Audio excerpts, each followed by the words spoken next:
berkumpul di tengah-tengah kita. Yang saya hormati guru-guru SDN Sekolah 63 yang menjadi peserta diseminasi budaya positif. Di sini saya akan memaparkan diseminasi budaya positif. Berdirinya saya di sini bukan sesuatu yang hebat. Saya hanya berbagi kepada teman-teman ilmu yang saya dapat dari pendidikan calon guru penggerak. Nah, di sini saya akan memaparkan budaya positif.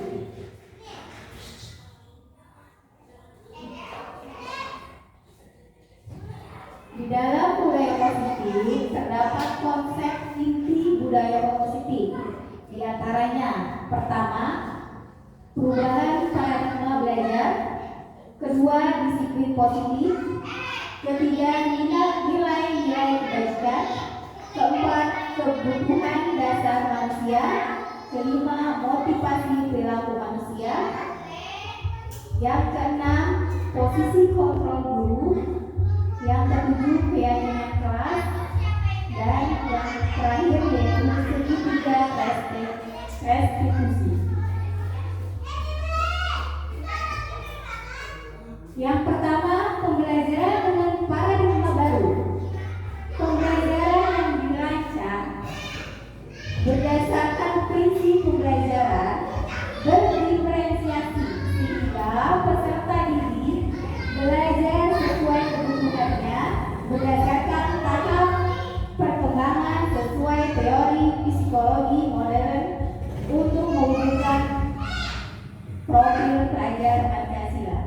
Jadi, dalam pembelajaran dengan paradigma baru, kita di sini membutuhkan tahapan perkembangan sesuai dengan profil pelajar Pancasila kepada murid-murid kita.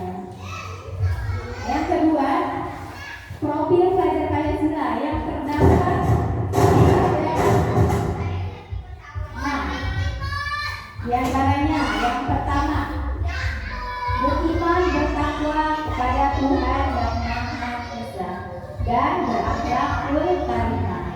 Jadi, untuk yang pertama yaitu akhlak beragam, akhlak pribadi, akhlak kepada manusia, akhlak kepada alam, dan akhlak kepada bernegara.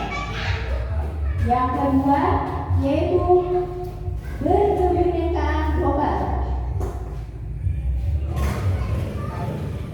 Berkebinekaan global disertai dengan mengenali dan menghargai budaya, komunikasi dan interaksi antar budaya, refleksi dan tanggung jawab terhadap pengalaman kebinekaan dan berkeadilan sosial. Untuk yang mandiri, pemakaman diri dan situasi dan regulasi diri. Yang keempat, bernalar kritis. Jadi, dalam nalar kritis kita memperoleh dan memproses informasi dan gagasan, menganalisa dan mengevaluasi penalaran, merefleksi dan mengevaluasi pemikirannya sendiri. Bergotong royong. Dari bergotong royong itu adalah berkolaborasi, kepedulian terhadap antar siswa, dan saling berdiskusi antar siswa. Yang terakhir, kreatif. Kreatif dari siswa itu menghasilkan gagasan yang orisinil, menghasilkan karya dan tindakan yang orisinil, memiliki keluasan berpikir dalam mencari alternatif permasalahan. Jadi, untuk profil pelajar Pancasila, siswa harus bisa mencapai 6 karakter, diantaranya beriman dan bertakwa, kemudian tobat, kebinekaan tobat, bergotong royong, kreatif, beraktivis dan mandiri. Itu yang terdapat di pelajar profil Pancasila. Di dalam teori kontrol, Nobel William Fraser mengilustrasikan guru mengontrol murid. Ilustrasi bahwa semua penguatan positif, efektif dan bermanfaat. Ilustrasi bahwa kritik dan membuat orang bersalah dapat menguatkan karakter. Ilustrasi bahwa orang dewasa memiliki hak untuk memaksa. Itu dalam teori kontrol Dr. William Fraser. Nah, di sini juga ada stability error cover. Bila kita ingin membuat kemajuan perlahan, sedikit-sedikit perubahan sikap atau perilaku Anda. Namun, bila kita ingin memperbaiki cara-cara utama kita, maka kita perlu mengubah kerangka acuan kita. Ubahlah bagaimana Anda melihat dunia, bagaimana Anda berpikir tentang manusia. Ubahlah paradigma Anda, skema pemahaman dan penjelasan aspek-aspek tertentu tentang realitas. Jadi, untuk pemahaman kita sedikit mengubah dari sikap dan perilaku kita terhadap anak didik. Kita di mana kita harus menuntut anak didik dalam profil teenager dewasa. Untuk mengubah paradigma stimulus respon menjadi pendekatan teori kontrol. Dari stimulus respon, di sini realitas kebutuhan kita sama. Terus semua orang melihat hal yang sama. Realitasnya kebutuhan kita berbeda. Dari stimulus respon dan teori kontrol terdapat perbedaan. Realitas kebutuhan tidak kita sama, dan di sini realitas kebutuhan kita berbeda. Semua orang melihat hal yang sama. Setiap orang memiliki gambaran yang berbeda.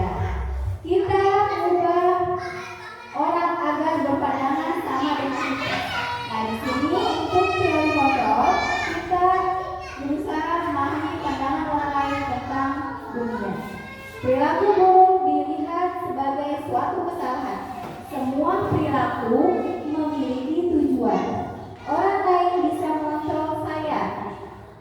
Untuk teori kontrol, hanya Anda yang bisa mengontrol diri Anda. Saya bisa mengontrol orang lain. Anda tidak bisa mengontrol orang lain. Memaksa Anda pada saat tunjukkan gagal. Nah, untuk kolaborasi dan konsensus menciptakan pilihan-pilihan baru. Model berpikir menang atau kalah. Nah, untuk teori kontrol, model berpikir menang-menang.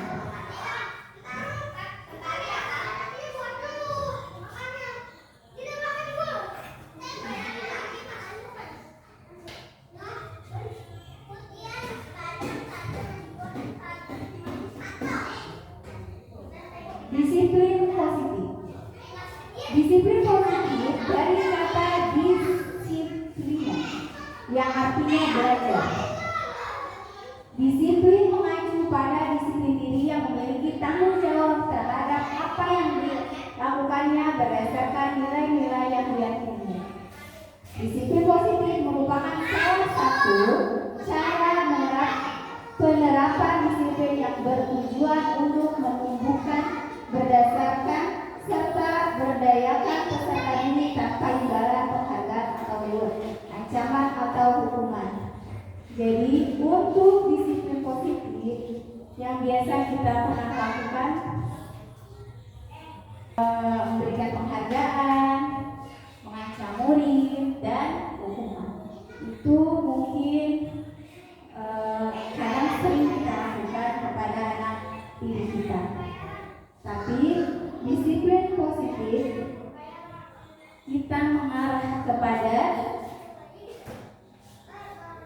memberikan arahan, dan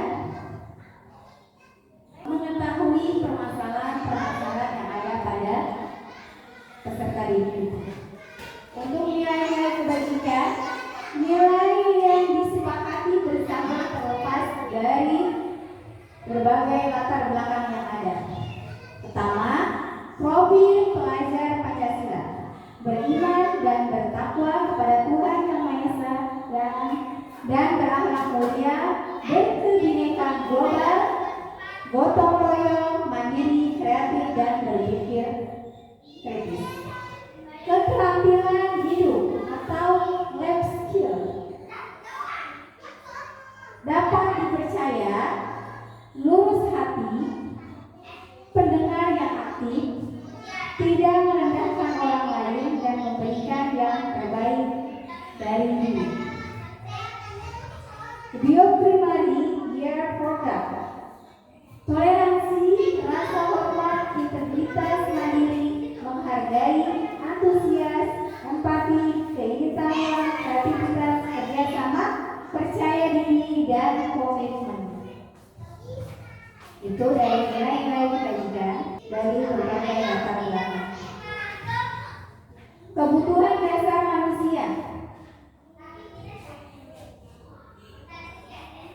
Segala sesuatu yang kita lakukan untuk mendapatkan apa yang kita inginkan, sehingga semua tindakan yang kita miliki tujuan berkebutuhan dasar manusia. Segala sesuatu yang kita lakukan untuk mendapatkan apa yang kita inginkan, sehingga semua tindakan yang kita lakukan memiliki tujuan tertentu, dan kita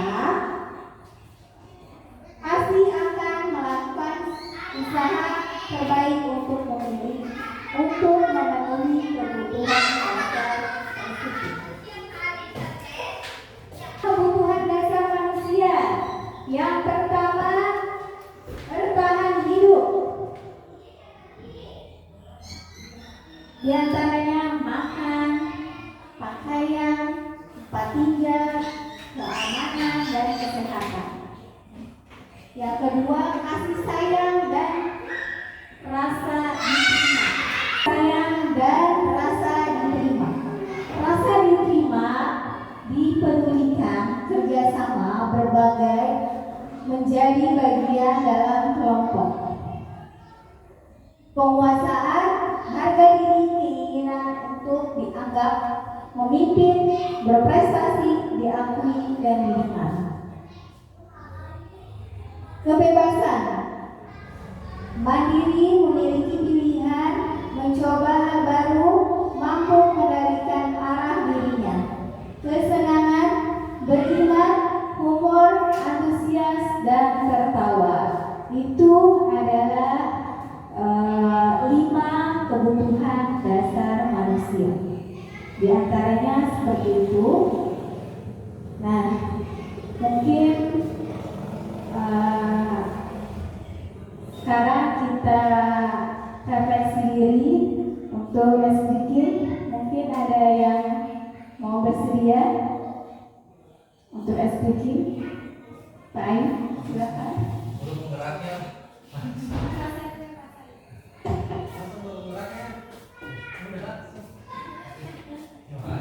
Segala sesuatu Bapak Ibu ikuti ya. Jadi Bapak Ibu ikutin ya yang saya katakan ya. Yang tidak Bapak Ibu. Yang tidak pegang hidung, pegang kuping, pegang kuping Bu. Saya perintahkan pegang kuping. Jadi dengarkan apa yang saya katakan dulu ya. Oke, itu aja ya. Nanti masih ada yang belum konsentrasi.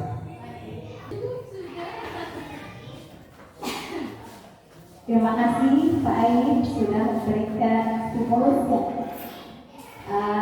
kita lebih fokus biar tetap semangat stay di sini.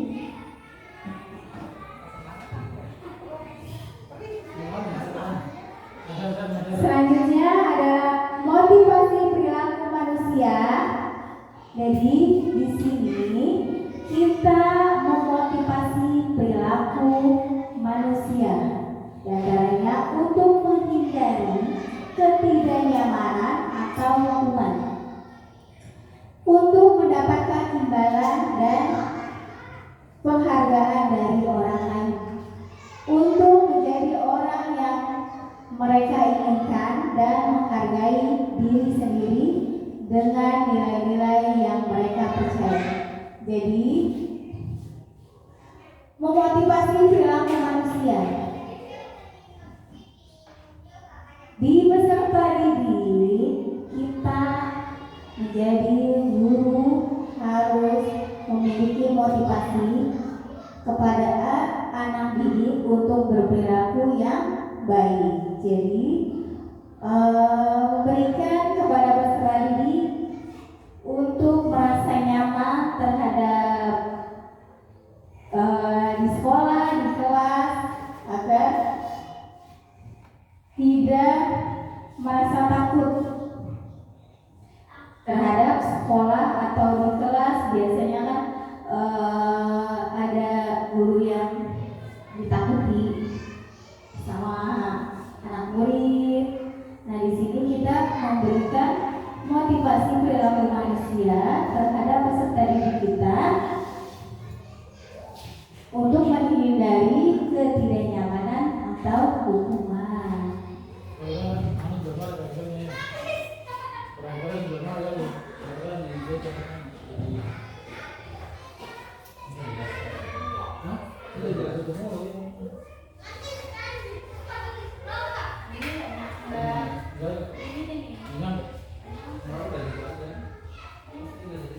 Kata tiga, yaitu hukuman, konsekuensi, dan restitusi. Hukuman tidak terencana, bersifat satu arah, berupa hukuman fisik atau psikis. Murid tidak tahu apa yang terjadi atau tidak dilibatkan. Konsekuensi terencana atau disepakati sesuai peraturan. Murid tetap dibuat tidak nyaman. Sikap guru selalu memonitor murid. Restitusi, proses menciptakan kondisi bagi murid untuk memperbaiki kesalahan. Proses kolaboratif yang mengajarkan murid untuk mencari solusi sendiri. Jadi ini adalah tiga di mana mungkin ada terdapat pada diri kita. Nah, di sini di antaranya seperti ini, tidak terencana. Nah, kita memberikan hukuman kebiasaan ya, memberikan hukuman anak sampai tidak tahu kenapa saya salah, seperti itu. Terus sekuensinya murid tetap dibuat tidak nyaman, seperti itu ya. Nah, untuk restitusi, banyakkan anak melakukan perbuatan yang salah, kita langsung memarahinya tanpa tidak mencari tahu apa permasalahan yang ada.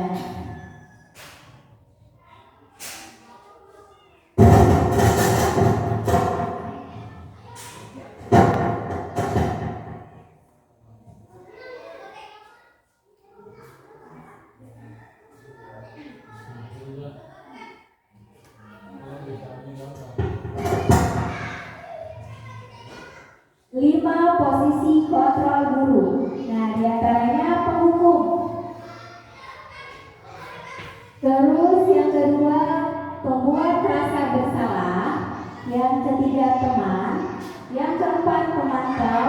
Yang kelima, manajer.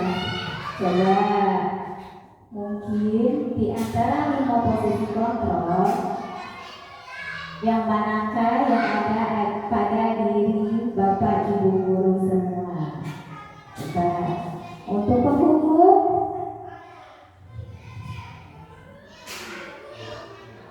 ada yang pembuatan rasa bersalah.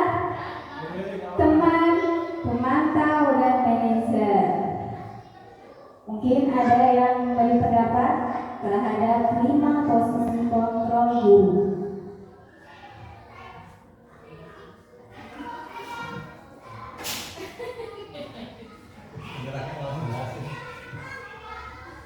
Jadi kadang-kadang ini bisa terjadi sama kita secara tidak sadar. Tidak hanya di kelas mungkin ya, dalam di luar kelas juga memang hal ini bisa saja terjadi sama kita. Baik sebagai prinsip hukum, sebagai kesalahan dengan pengetahuan. Dan memang materi ini sangat bagus ya. Jadi artinya kita bisa menempatkan posisi siswa menjadi sesuatu yang memang mereka dapat mengenal bagaimana mereka memposisikan dirinya ketika atau mereka mampu mengontrol ketika ingin melakukan sesuatu. Mereka sudah berpikir apa dampaknya dan juga nanti apa yang harus kita lakukan. Dan itu juga sebagai seorang guru kita bisa mengarahkan siswa kita untuk sadar terhadap apa yang dilakukan sehingga tadi ya kemandirian dan juga kedewasaan bisa terbentuk. Tapi memang 5 posisi kontrol guru ini akan bisa terjadi dalam situasi dan kondisi tertentu. Maka mungkin bagi seorang guru peran kita bagaimana memantapkan dalam memposisikan diri terhadap situasi di kelas seperti itu.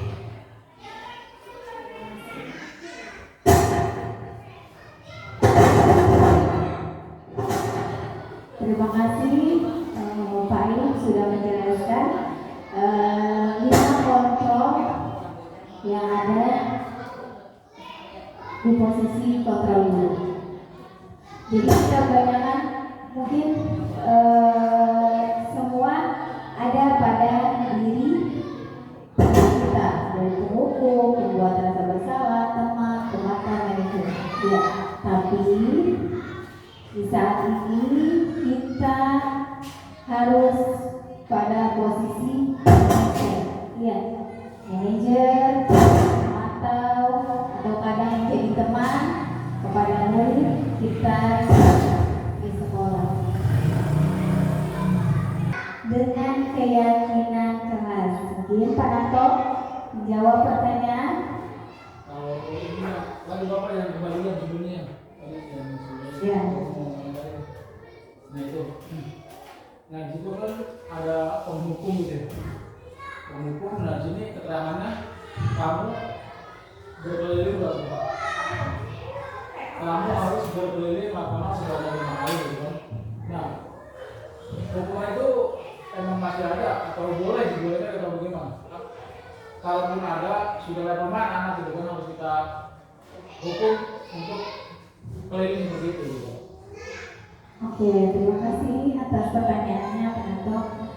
Jadi dalam 5 posisi kontrol guru kita mungkin biasa atau seringnya kita lakukan penghukum. Nah keterangan di sini kamu harus berkeliling lapangan sebanyak 5 kali. Itu di dalam penghukum tidak untuk siswa sebanyak itu karena sekarang tidak ada posisi kita menghukum fisik. Ya, kalau seperti itu kan fisik ya dari penghukum. Jadi kebanyakan kita di sini kontrol guru, kita mengontrol diri kita untuk tidak membuat hukuman atau memberikan hukuman kepada siswa tentang isi seperti itu ya Bapak. Jadi sekarang tuh nggak ada yang menghukum siswa terhadap anak peserta didik untuk secara fisik. Jadi kalau memang mereka berbuat salah atau melanggar aturan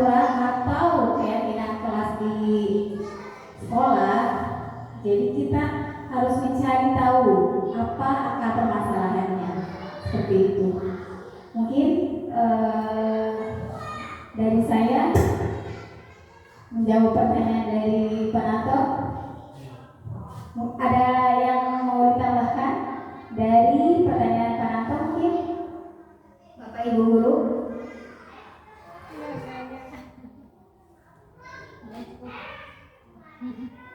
Pak Nato, mungkin pertanyaan yang Bapak berikan sudah cukup? Jadi kita tidak boleh memberikan maklumat seperti itu ya. Iya, betul. Ya. Bagi yang mau ditanyakan,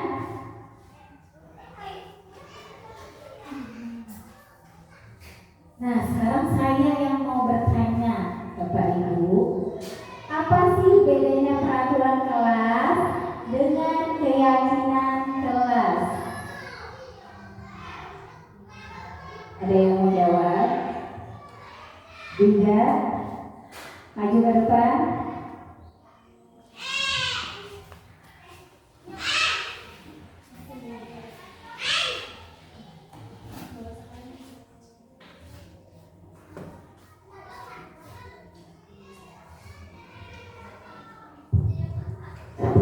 Ya, baik, terima kasih Buya untuk pertanyaannya. Kalau dari sekilas kalimatnya saja sudah beda ya antara peraturan kelas dengan keyakinan kelas. Kalau peraturan kelas itu memang sebetulnya dua-duanya itu tujuannya untuk menertibkan kelas. Tapi di sini kalau untuk peraturan kelas itu lebih cenderung menggunakan kalimat negatif. Misalnya jangan membuang sampah di kelas. Itu kan kalimat negatif, berarti itu sebuah peraturan kelas. Sedangkan keyakinan kelas itu lebih cenderung menggunakan kalimat positif. Misalnya apa? Kalau yang tadi misalnya jangan mengganggu teman di kelas pada saat belajar, itu bisa kita ganti dengan kalimat saling menghormati antar teman. Itu contohnya. Terima kasih Bu Ida jawabannya. Betul sekali ya. Perbedaan peraturan kelas dengan keyakinan kelas sama-sama menertibkan kelas, tapi di sini peraturan kelas dan keyakinan kelas beda dalam arti kata. Seperti itu. Pembentukan keyakinan kelas. Dari pembentukan keyakinan kelas bersifat abstrak. Kalau abstrak berarti berupaya pernyataan universal, berupa pernyataan positif dan singkat, sesuai kondisi kelas dan sekolah, melibatkan semua warga kelas atau sekolah. Jadi untuk pembentukan keyakinan kelas, saya rasa mungkin di kelasnya Bapak Ibu sudah memberikan masing-masing keyakinan kelasnya ya. Ini contoh dari kelas 4 keyakinan kelasnya yang ada di peserta didik yang memberikan pendapat atau memberikan keinginan. Jadi untuk keyakinan kelas itu kita memberikan kebebasan terhadap peserta didik, memberikan kebebasan mau meyakinkan kelasnya untuk peraturan yang ada pada kelasnya itu seperti apa. Jadi kita berikan kebebasan terhadap murid seperti itu. Nah, di dalam segitiga restitusi terdapat 3 tahapan. Pertama, menstabilkan identitas. Kedua, validasi tindakan yang sama, yang salah. Ketiga, menanyakan keyakinan kelas. Dalam restitusi, suatu proses dialog yang dijalankan oleh guru agar dapat menghasilkan murid bertanggung jawab. Itu adalah tahap segitiga restitusi. Jadi jika kita menemui peserta didik melakukan perbuatan yang salah atau melanggar aturan yang ada pada keyakinan kelas, yang pertama kita menstabilkan identitas. Jadi kita mencari tahu permasalahan, kita tanyakan ke siswa kenapa bisa berbuat seperti itu.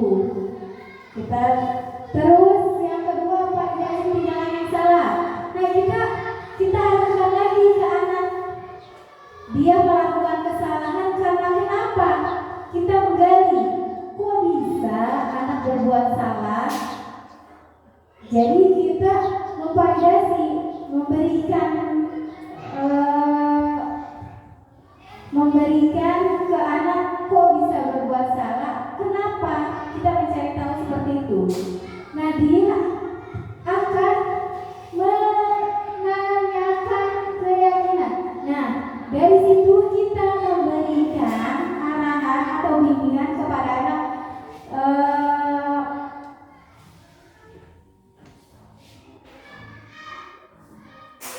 permasalahan yang ada, bagaimana solusinya. Seperti ini. Jadi kita bersama anak itu mencari akar permasalahannya dan memberikan arahan yang baik dan merubah perilaku yang dianggap salah. Jadi memberikan solusi atau memberikan ke anak itu bahwa merasa perbuatan dia itu salah, dan anak itu juga akan mencari tahu permasalahan itu untuk mencari solusi perbuatannya. Seperti itu ya. Mungkin ada yang ditanyakan segitiga restitusi. Nah, tadi saya sudah menjelaskan. Nah, di sini menstabilkan identitas. Berbuat salah itu wajar. Tidak akan ada manusia yang sempurna. Bapak atau ibu juga pernah melakukan itu. Kamu berhak merasa begitu. Nah, itu adalah mungkin kalimat-kalimat yang ada pada menstabilkan identitas. Berdasarkan prinsip membuat kesalahan adalah bagian dari proses pembelajaran. Itu dari menstabilkan identitas.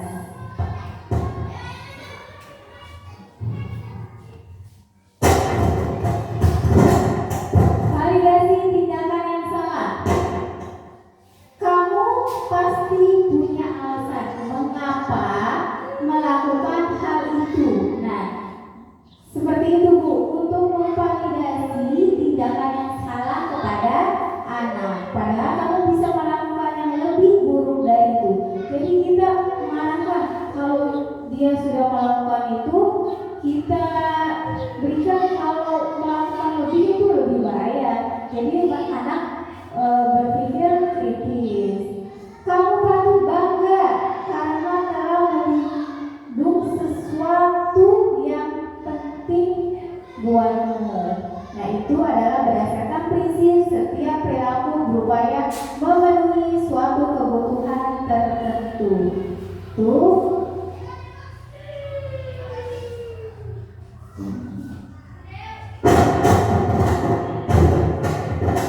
Menanyakan keyakinan kelas. Keyakinan kelas kita. Nilai-nilai apa yang sudah disepakati bersama? Seperti apa gambaran sebuah kelas yang ideal menurut kamu?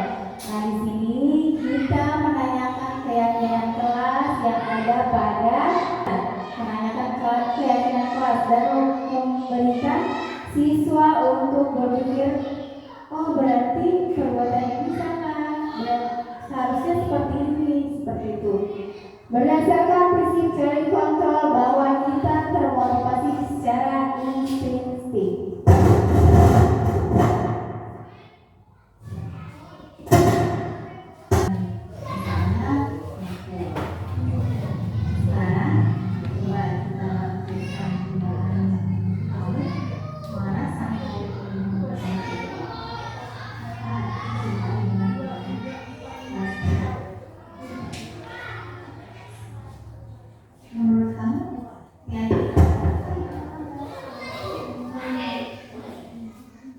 Ini adalah contoh penerapan dari segitiga restitusi yang saya terapkan di kelas.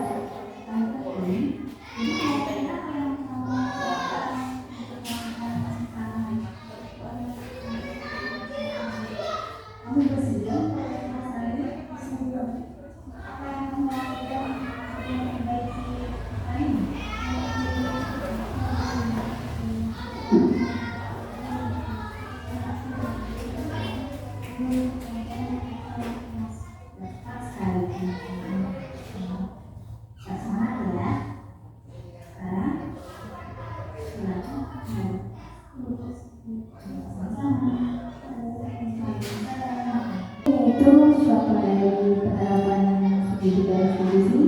Dan yang terakhir, dalam melaksanakan program budaya positif, hendaknya seseorang guru memiliki standar kepribadian profesional dan sosial yang baik sehingga bisa menuntut muridnya menjadi individu yang merdeka dan bertanggung jawab. Terima kasih. Mungkin cukup pemaparan saya tentang diseminasi budaya positif